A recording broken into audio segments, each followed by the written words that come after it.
বিসমিল্লাহির রহমানির রহিম। শুরু করছি অষ্টম শ্রেণীর গণিত অনুশীলনী 4.1-এর 9 নম্বর অঙ্ক।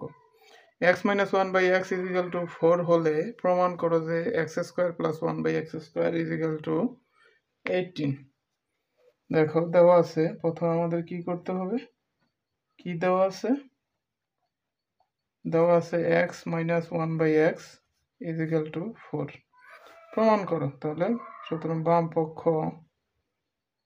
বাম পক্ষ কি দেওয়া আছে, x² + 1/x²। দেখো এটা সূত্র a² + b², a² + 1/x² এই b²। সূত্র ফলাও। এই জায়গায় যেহেতু মান দেওয়া আছে x-1/x = 4, x-1/x a² + b² a - b²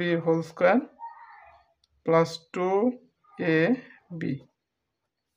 দেখো এই x আর এই x কাটা, এইটুকের মান হইতেছে 4, 4 এর উপরে কি আছে স্কয়ার প্লাস 2, 4 4 16 প্লাস 2, 16 আর 2 18, কত 18। তাহলে আমাদের কি প্রমাণ করতে বলছে, x² + 1/x² = 18। তাহলে সমান সমান ডান পক্ষ।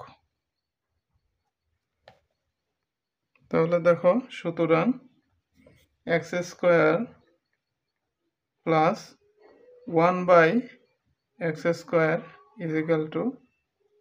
18। এটা কি প্রমাণ করতে বলছে, তাহলে প্রমাণিত। বিভিন্ন শ্রেণীর গণিতের ভিডিও 2026 সালেও নিয়মিত পেতে চাইলে আমার চ্যানেলটি সাবস্ক্রাইব করে রাখবে এবং ফেসবুক পেজটি ফলো করে রাখবে।